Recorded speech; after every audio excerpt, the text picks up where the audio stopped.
Your bike, your couch, your kids' toys, even your car most likely crossed an ocean on a ship. And those ships, just like much of the stuff they're carrying, were very likely made in China. China is by far the world's largest shipbuilding nation.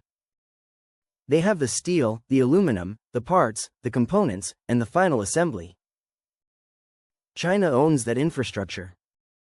Around 34% of all the ships currently on the water were made in China, and about 57.1% of ships currently under construction are at Chinese shipyards. Its share of ships produced globally grew from less than 5% in 1999 to over 50% in 2023. Not only does China dominate shipbuilding, but it also controls almost the entire ecosystem. Today, 95% of shipping container production is owned and operated by China. A single shipyard in China now produces more ships every year than all American shipyards combined. Think about that. It was once a business the United States used to dominate. Donald Trump, who has already started a trade war with China, has ideas about how to even the playing field. He says, "We are going to resurrect the American shipbuilding industry, including commercial and military shipbuilding."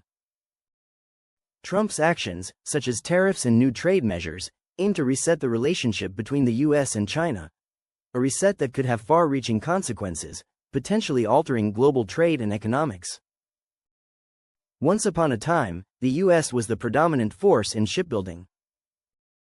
The peak came during World War II when the country built thousands of Liberty ships, which were essential in keeping the Allies supplied against Nazi Germany. That era created a massive shipbuilding capacity in the US, but over the decades, things changed dramatically. After World War II, US shipbuilding began to decline. By the 1970s, Japan took the lead. In the 1980s, South Korea joined in, and by the 2000s, China had entered the scene. Today, these three nations, China, Japan, and Korea, dominate the global shipbuilding industry. China's rise didn't happen overnight. It built up its shipbuilding power gradually. When China joined the WTO in the 2000s, its economy expanded rapidly, creating huge demand for ships. In Beijing's 10th five-year plan, the government outlined a clear vision to grow both its ports and shipbuilding sector.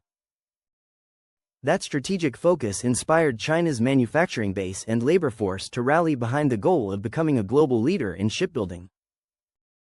It made sense. China already excelled at heavy manufacturing, such as steel production.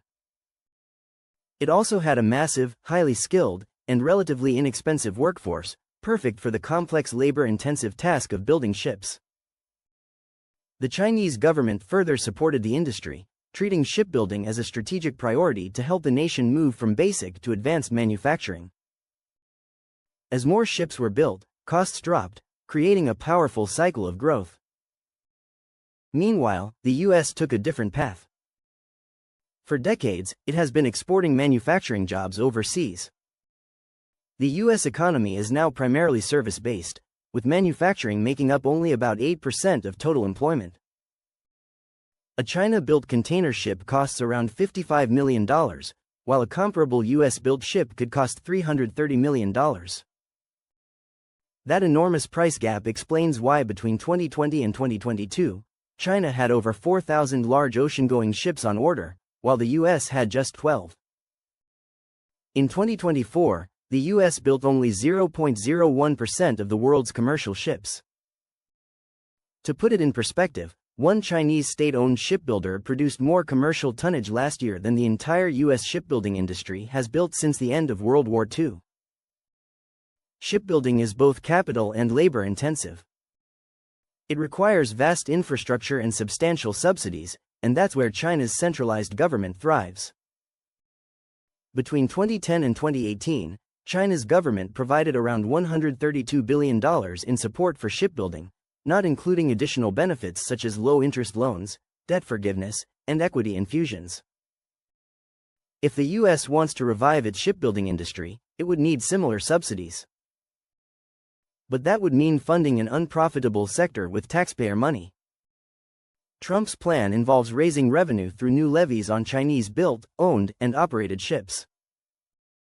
These fees would start at $1 million per docking and could reach up to $3.5 million. Any shipowner with a Chinese-built ship in their fleet could also face these taxes. Experts warn that such a policy could trigger a trade apocalypse, making American goods more expensive, increasing freight costs, raising inflation, and diverting trade away from U.S. ports. Shipping companies may reroute their ships, leading to fewer stops in the U.S. and more reliance on road and rail transport, further driving up costs. While the America First approach seeks independence, moving from minimal shipbuilding to full-scale production is a massive leap. A more practical approach might be identifying which parts of the supply chain make sense for U.S. manufacturers to target and supporting those areas strategically. The U.S. does have strong allies in South Korea and Japan, both with robust shipbuilding industries. But America's renewed interest in shipbuilding isn't only about profit, it's also about security. There are growing concerns that depending on Chinese-built ships for global trade is a national security risk. This is a story about geopolitics, about how the U.S. views shipping as a critical strategic resource and how it plans to strengthen its influence on global trade routes. Many believe this focus on shipbuilding is just one part of Trump's broader strategy to reshape global power dynamics through tariffs, trade restrictions, and manufacturing revival. Still, experts remain skeptical that the U.S. can fully reclaim its old dominance. Countries like China, Japan, and South Korea have been perfecting the shipbuilding business for decades. Their scale, infrastructure, and cost advantages make it nearly impossible for America to return to its former glory in the industry. If you found this video informative, make sure to like, share, and subscribe to our channel for more deep insights into global trade, economics, and geopolitics.